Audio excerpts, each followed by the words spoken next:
Dzisiejszy odcinek poświęcony jest w całości niesamowitej budowli, która jest świadkiem blisko 1000-letniej historii i która na przełomie wieków doznała wielu potężnych zniszczeń, jednak przetrwała po dziś dzień i skrywa w sobie wiele zabytkowych pamiątek. To Bazylika Mariacka w Gdańsku, największa w całej Europie świątynia wybudowana z cegły. Mówią o niej Korona Gdańska, gdyż jej potężne mury i liczne wieżyczki górują w panoramie miasta.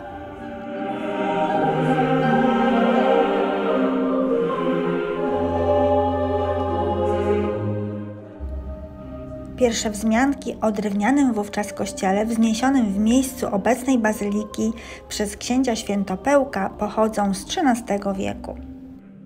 A już w 1343 roku za sprawą wielkiego mistrza krzyżackiego Ludolfa Königa, który wystawił przywilej lokacyjny dla głównego miasta i przewidział budowę kościoła, położono kamień węgielny pod budowę świątyni.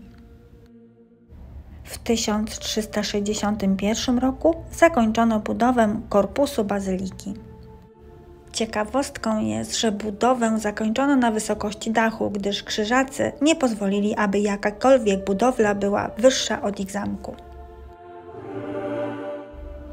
Po heroicznym zwycięstwie króla Władysława Jagieły nad krzyżakami w bitwie pod Grunwaldem i przegnaniu krzyżaków z tych terenów dobudowano wieże, które przetrwały w takim rozmiarze po dziś dzień.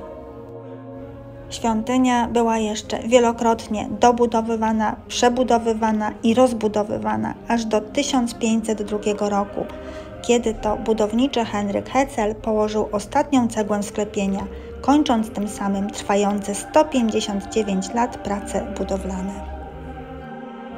Pomimo burzliwych dziejów, świątynia zachowała historyczną formę architektoniczną, co poświadcza ikonografia sięgająca XVI wieku oraz bogaty wystrój wnętrza, który tworzą liczne dzieła średniowieczne, takie jak ołtarz Koronacji Marii, piękna Madonna Gdańska, Pieta, ołtarz Świętej Barbary, tablica 10 przykazań, zegar astronomiczny. Wnętrze świątyni charakteryzuje się jednolitą wysokością poszczególnych naw. Potężne, ośmioboczne filary dźwigają sklepienia o gęstym i wyszukanym układzie żeber, co stanowi jedną z bardziej charakterystycznych cech architektury późnogotyckiej. Wystrój wnętrza tworzą cenne zabytki malarstwa i rzeźby gotyckiej, manierystycznej i barokowej.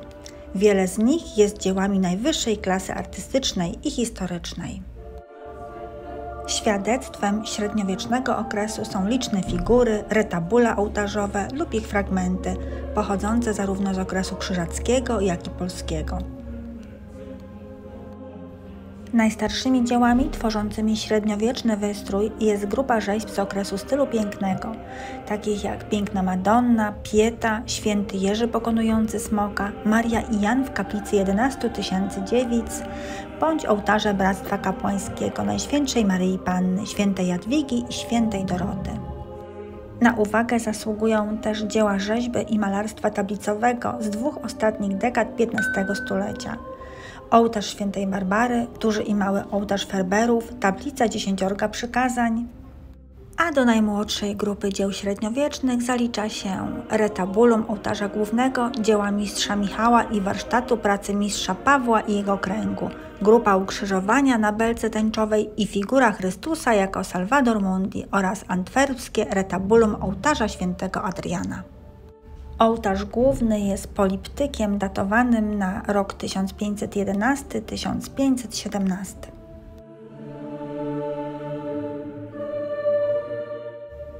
Moją uwagę przykuł też ten piękny witraż w kaplicy Świętej Gertrudy, którego renowacja kosztowała ponad 300 000 złotych.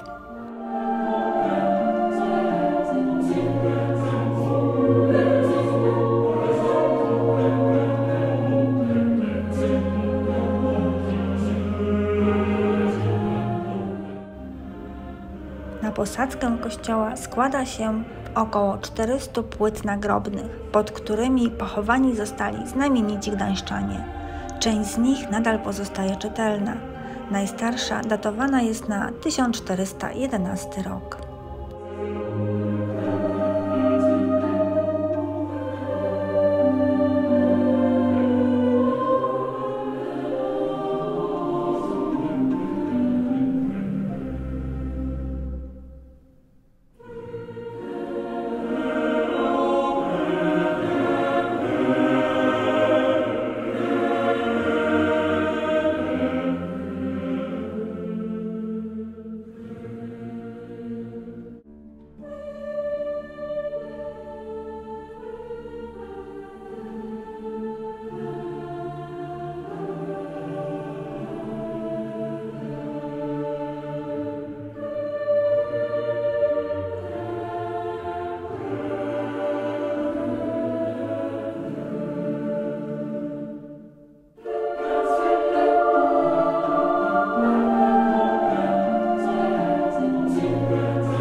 Innym elementem przykuwającym uwagę jest manierystyczna ambona, która pochodzi z gdańskiego kościoła świętego Jana.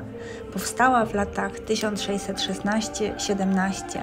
Składa się z kosza z prowadzącymi do niego schodami, który stoi na jednym filarze, oraz baldachimu z latarnią.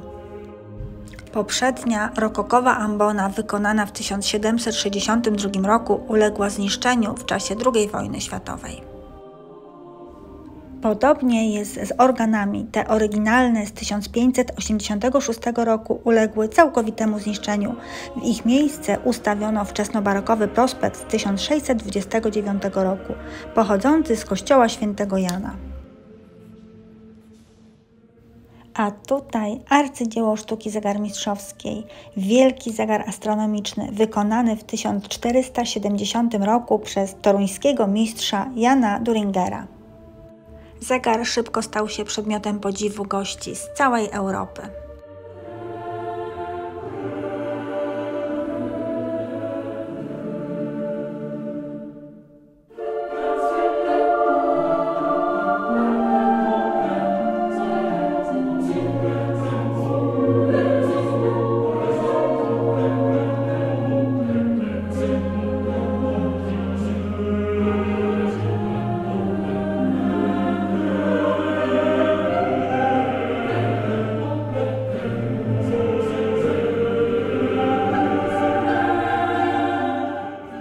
W Bazylice Mariackiej spoczęła urna z prochami zamordowanego w 2019 roku prezydenta Gdańska Pawła Adamowicza.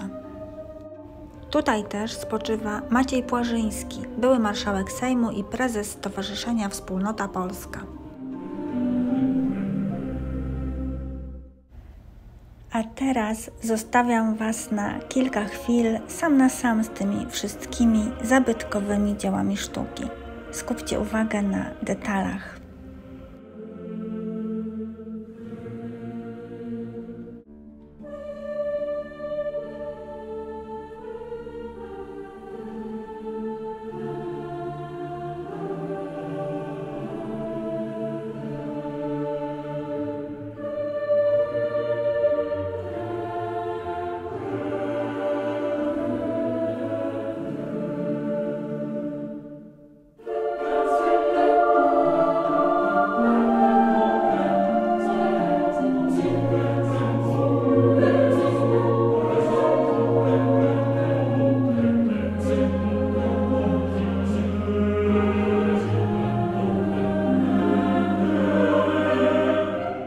I to już koniec naszej wirtualnej wycieczki.